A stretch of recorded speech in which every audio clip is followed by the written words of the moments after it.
a killer, but here he is posing with police officers before they discovered what he'd done.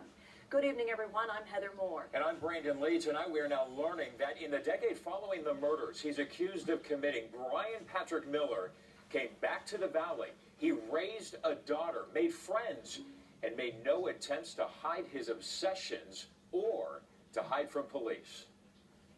Next thing you know, we're meeting at conventions, parking his car. He's with the people from The Walking Dead. It's that ironic, Walking Dead TV show, Dawn of the Dead movies. So his car is always with a Maricopa County Sheriff. He's posing with police guys because he dressed in this zombie hunter kind of cyberpunk outfit. Miller is now in jail accused of murdering two young women back in the 90s. The story of those awful crimes in just a minute, but first, Jared Dillingham is live at 9th Street in Mountain View, where Miller has been living with some new insight into his life. Jared? Heather, we heard from a number of the suspects' acquaintances and friends through the day today. They all described him as a nice guy who seemed like a good father to his teenage daughter.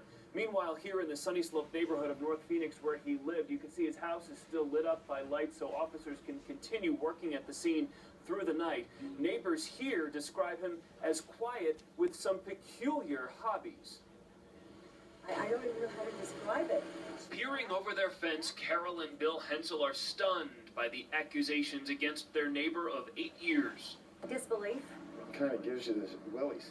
I mean, you know, the hair on your back of your neck kind of goes up. They describe murder suspect Brian Patrick Miller as generally unfriendly. He would not even give me eye contact.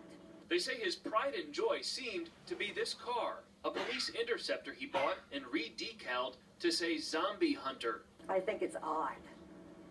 Very odd. My perception of odd. Miller drove it daily. He took the zombie hunter to car shows, used it in photo shoots, and it was sometimes splattered with fake blood. I thought it was strange. Miller's zombie hunter even had lights, which neighbors say he used just a few days ago to stop traffic after a pedestrian was hit outside his home. Inside the home, belongings piled floor to ceiling, all now being hauled out by investigators. I am surprised that all that fit in that house. It was just amazing, the stuff in the backyard.